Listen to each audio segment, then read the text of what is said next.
അപ്പൊ മനുഷ്യരെല്ലാവരും പരസ്പരം സ്നേഹിച്ചുകൊണ്ട് ഐക്യത്തോടുകൂടി ജീവിക്കുന്ന ഒരു സമൂഹമായിട്ട് നമ്മൾ വരണം എന്നുള്ളതാണ് ക്രിസ്തുവിന്റെ ഒരു പ്രത്യേക സന്ദേശമായിട്ട് നമുക്ക് പറയാനായിട്ട് സാധിക്കുന്നത്.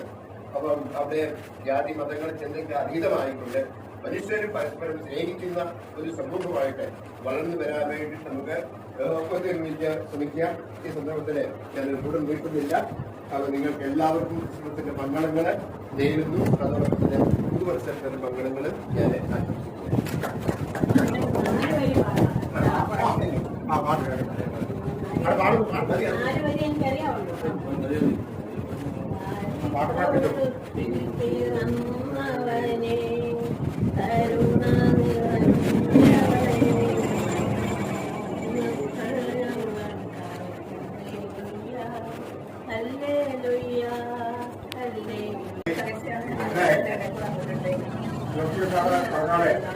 ത്യാഗത്തിന്റെയും നഗരത്തിന്റെയും സമാധാനത്തിന്റെയും അതുപോലെ മറ്റുള്ളവരെ സഹായിക്കുക, ഇതൊക്കെ നമ്മുടെ ജീവിതത്തിൽ നമ്മൾ